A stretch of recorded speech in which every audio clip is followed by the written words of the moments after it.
the box. Not much to write home about. A couple plastic pieces to hold the Cybertruck in, some wrapping paper, basic instructions. This is the Cyberquad. It has no suspension, slightly rubberized tires, no motorized capabilities, just a little plaything to put in the bed. And here is the remote. And it takes 2 AA batteries. And this is the button. Press that to turn it on. Right now it's waiting to be paired. And then you got steering on this side and acceleration on that side. No other buttons. Looks like the steering wheel on the Cybertruck, but that's about it. Here's the truck. Yeah, it literally takes up the whole box. I don't have a scale or anything, but I would say it weighs about, I don't know, 2.5 pounds. It does have suspension, independent suspension by the way, front and back, and it's independent on each one. There's an adjustment here on the bottom to adjust the steering, whatever, if it's off kilter. There's a little trim there. It does not take batteries. It has a USB cable in there. They don't include a USB charger, so you're gonna have to source one of those. I got lots of those around here from cell phones and stuff. So anyways, USB cable in there, so it has a built-in battery. You know what? I'm gonna open it up and take a look on the inside and see if there's any mods we can do with this thing. Let's open it up and see what we can see. By the way, here's the battery compartment I was telling you about. It's not really a battery. It's just the USB cable that's built in.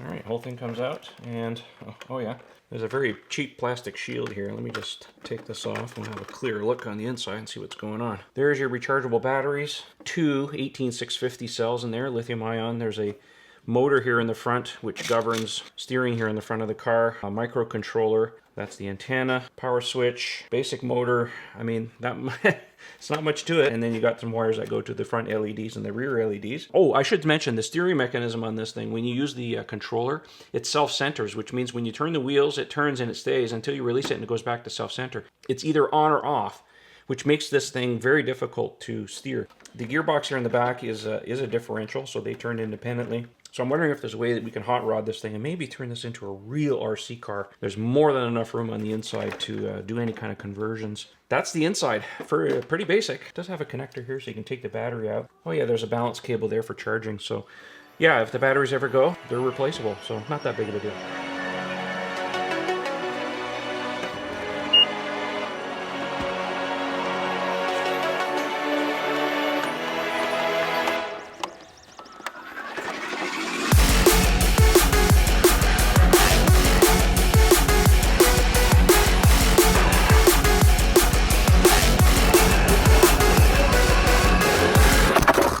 Haha, crashes happen.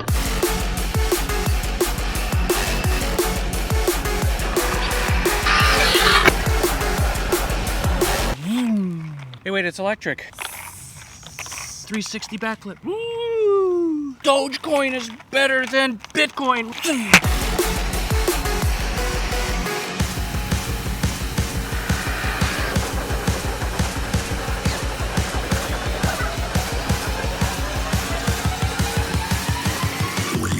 Sad state of affairs. I don't know what happened, but my remote control's not working anymore. I've tried repairing it. The light flashes on once. You turn off the unit, turn it back on, you press the button, it flashes, pairs, and it worked for a split second. It's dead now. I don't know what to do. And we were having so much fun. Well, after playing around with the controller, I think I figured out what the problem is. I guess this button on here which activates is, but if I just gently press it so the red light comes on, unfortunately I don't have anything, a little piece of tape on there would probably just work. Find a piece of tape or something like that just to hold this down and we'll be back in business. Tape didn't work. I actually had to take the controller apart and resolder the button. Bad solder joints. Anyways, fix that up and everything's working great again. So now I'm taking the opportunity to charge the Cybertruck. You can see here there's the USB cable and it's plugged into the wall, flashing green. And once that's done charging, we'll go back out to the park and have some more fun.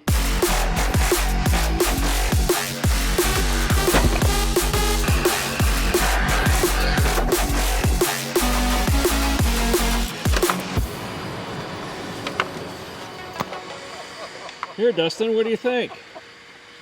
Oh, this is pretty. Check it out. What do you think?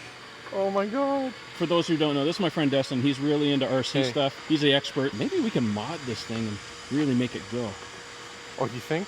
I don't know. Well, let's take a look. Yeah, okay. Traxxas Mod would be awesome. Yeah, that's what I was thinking. Because there's lots of room. I already took it apart. And we'd want to repurpose the wheels. But I was just thinking, you know, if we ripped out the motors, maybe 3D printed some new parts, whatever, and put a real battery in it and a real motor and a real steering mechanism, I think it has potential.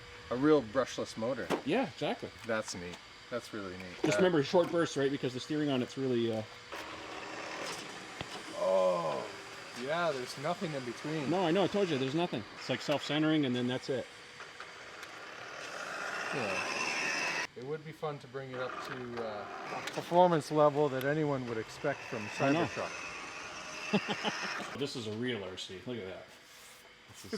It's got some badging on it that I think we all like. Let's see how fast it is compared to this thing. Hopefully there's enough state of charge in this bad boy. This is 5,000 milliamps. All right, show us. Whoa! Whoa! Yeah, considerably more juice than that.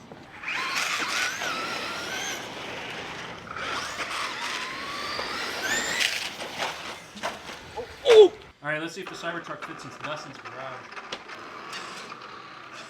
So Dustin's son Caden has graciously loaned me an old Traxxas here, and we're going to use that to see if we can get a little conversion going on and see if we can improve the Cybertruck with some Frankenstein in it. It'll be a fun Frankenstein. I'm looking forward to seeing the final results. Yeah, well, put our 3D printer to work and then see what we can come up with. Sounds good. All right, thanks guys. Great. See ya. Okay guys, let's talk about the $100 Mattel Cybertruck toy.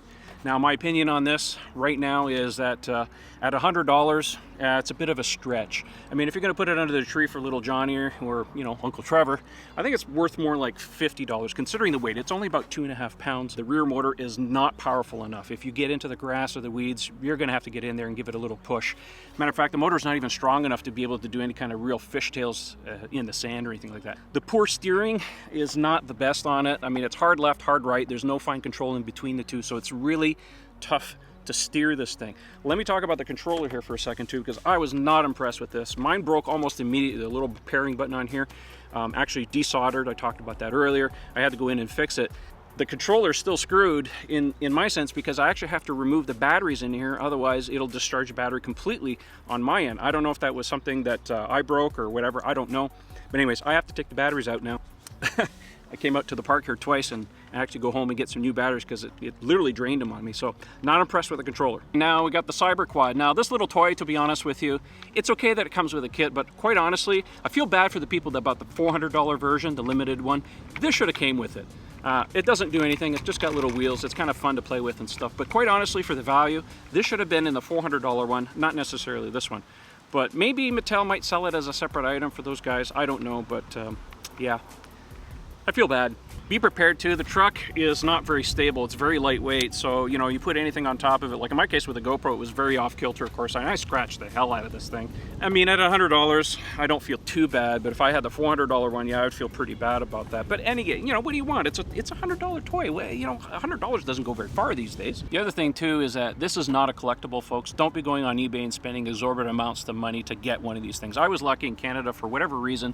Toys R Us still exists in Canada, and we were able to get one of these things. It is fun to play with, but yeah, don't expect too much from the toy. You know what they say about kids and Teslas, right? They get it. That's absolutely true. I showed up here at the park with this thing, and I'll tell you, I got all the attention. All the kids were asking, is that the Tesla? Is that the Cybertruck? Is that the one that has the broken windows? And I said, yes, yes, yes, and no. I mean, I got it all. Anyways, lots of fun. The kids loved it. They were laughing every time I was crashing it and stuff, so it made a good impression.